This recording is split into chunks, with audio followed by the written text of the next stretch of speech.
if you're a SpongeBob person, then you'll really like this movie. If you're not, then maybe you'll get a kick out of this, just the insane visuals that this movie, portrays it as. So I really do, it really does, give a nostalgic fixation on me, especially with the 2D in the first act, because by God, a 2D movie. Can we have those, please? But it has a very, memorable. It has, very memorable characters, again, that we come to know and love, going on this insane adventure like they did the first movie. Again, no really connection to that first movie, but for 10 years, and we finally get to see a SpongeBob movie on the big screen, and for it to do as well as it did, it was really, again, like the movie, it was surreal. It was really surreal, but it was also really good. And I don't know if they're gonna make more SpongeBob movies. I hear there's a second one, or a third one coming out. I don't know if you can say that, third one coming out. But yeah, I mean, I hope to see how surreal that can get. And again, I was a SpongeBob fan, in my childhood, and this was nostalgic for me. So but then again, it's not, a really great movie. I mean, this is a good movie, for just, viewing eye candy and, some really surreal good jokes. And I like it when people can just pull off that surreal type humor really well. So yeah, that's gonna be it for my number 5. My number 4. This one is this was the last movie I reviewed, and I was debating whether or not this is 2015 or 2016, because I know this is going to get somewhat of a release next year. But I saw this, and everybody said that it was a 2015 film, so I put it on this list for that reason, and that being The Little Prince. And it's a really charming, animated film to come out and, just teach, pretty much the lessons that, Inside Out taught, except in a more, traditional type of way. I mean, that being not letting go of so much of your childhood when you get older, and not being so rule oriented. And I really do like enjoying that message. I like how they portrayed it here. I really do love that animation style when it comes up, of the paper stop motion animation that comes out. I mean, it's amazing to look at. And it's one of those movies to where, I mean, I don't really watch much foreign animated films, but I know I should watch more foreign anime films, because a lot of them can come up with really, really great stuff, especially for something that's not really much tackled here in the U.S. We don't have to always stick to this formula of always being, a lighthearted kids movie. We can always go to more dramatic, notions of this. And I really wish we could tackle that more, but again, it's the rating system. Again, we can't do that because we're afraid it'll scar kids or whatever. Come on. Have you seen the first 10 minutes of Up? A great, story in the first 10 minutes, and that's not even the whole movie. Have you seen that? Really emotional stuff. But we're not talking about Up, we're talking about The Little Prince. And The Little Prince is a charming little animated film that, came out of, I think it was France. I'm not sure, I gotta look it up, but it's from the same director from the first Kung Fu Panda. And it had this sense of, wonder to it, about, of this little girl being told this story about pretty much imagination. And I really do appreciate imagination coming into, an adult type world where everything is just learn, do work, you have to get a job and everything like that. Like, there's no room for imagination anymore. And I really do like a film that can tackle that, just trying to not let go of childhood. And for that, I think The Little Prince is a little good, charming movie, but again, there was another movie that kind of beat it to it, and I wish, like, Little Prince could have taken this, but as of now, it's a cute little charming movie. I would recommend it for a good viewing. So now we move on to my top 3 animated films of 2015, and this is going to be another one to where you're going to get some backlash. Not on this one, but on the other one. But for this one, for number 3, I picked Shaun the Sheep, and I more admire this film than I actually like it. Don't get me wrong, I really like it, especially from coming out of Armin, the great, stop motion animation people outside of Laika. I mean, that are just keeping stop motion animation alive, pretty much. And I really enjoyed that this film just has no dialogue whatsoever, except for the occasional grunts and stuff like that, but no dialogue, nothing like that. And just letting this simple story just flow and be what it is. And you know what? It is a really great animated film for doing that, because I could feel the emotions of the characters through the screen, even without no dialogue. It's amazing that we got this in the US, and I'm ashamed that it didn't really do,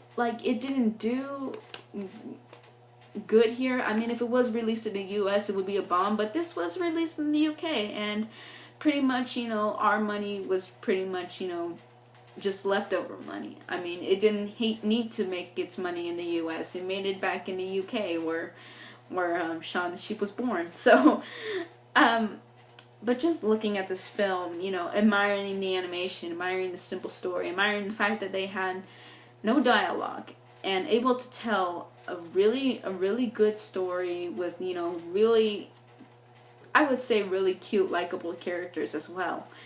And again, the reason why I didn't pretty much put this higher was because one there was 2 more films that were better, that were better more in concept than this film. I mean, this is just farm animals trying to get their owner back to the farm, but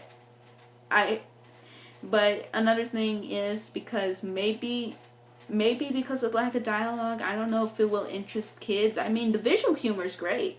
The visual humor is really great, and that's one of the things that you should, if you're gonna do a comedy, you should put visual humor into your comedies, but especially your animated ones. But I think kids are kind of gonna get, like, a little bit like, hey, why isn't there, like, no dialogue here? And I understand that some people, like, they need dialogue to follow a story, and I know that. I was like, maybe you could have used some dialogue there. I'm not sure, but other than that, I mean, this is just a really great animated film, especially from Aardman. I mean, especially for what the lineup they had. I mean, I think Arthur Christmas is still like the greatest Aardman production ever made, even though it's 3D. And I've yet to see Pirates Band of Misfits, but I hope, once I get around to that, I'll be able to tell, like, which one is from best to worst of the Aardman films. But I think this would go in probably like top 2 or top 3, because I think it is a game changer for what we are putting out in the US, especially coming from another country pretty much, and coming here to the US in a limited release. But I wish this could get much more praise than it should have, and I really think it deserves all the praise it gets. So, number 2, and you are going to hate me. You are going to hate me so much. And I'm going to be in the minority here, people. I decided real hard. I thought for days on this number 2 and number 1 spot. And I know people are going to choose that movie because everybody's choosing that movie now. Apparently the best animated film of the year. Not in my book.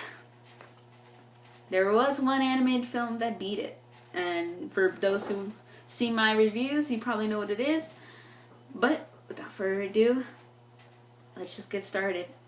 Number 2, Inside Out. You're probably already wondering, how could you put Inside Out? Let me talk. I put Inside Out at number 2 because, yes, it does have, it does have it does have really great characters that resemble emotions. Yes, the animation is, in fact, really great, especially with that simplistic style that they actually got right. The themes, good God, the themes made me tear up in the theater. I was bawling over the fact that, we just sometimes gotta let things go from childhood. And I was bawling in the theater. I was crying. Everybody was looking at me like, what the heck is that girl doing crying in a Pixar movie? What were you supposed to do? You're supposed to sit there and go, yeah, that's really sad. And you're not supposed to do that. This is an emotional movie. It's based on emotions. And I love this movie for everything that it stands for everything in childhood that it stands for. But if there was one animated film that was going to top that, and I will talk about this after I talk about this one, for the things that I kind of nitpick about Inside Out, they are nitpicks, like especially, or I wouldn't say nitpicks, just problems that I have personally with it. The main problem I have with the movie is I wish it could have spent more time.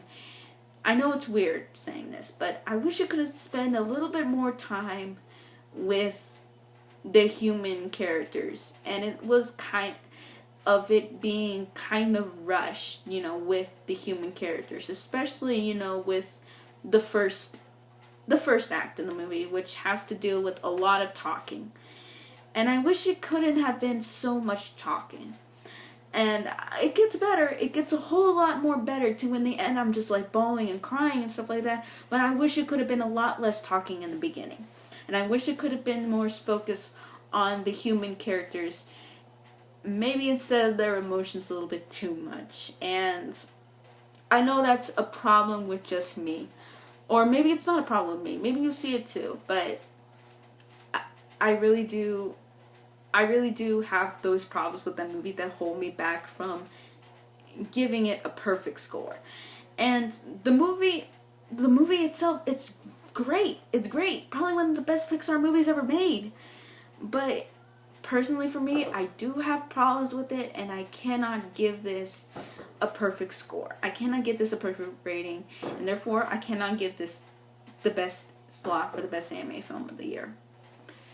And it's really such a shame because, I was like, you know what?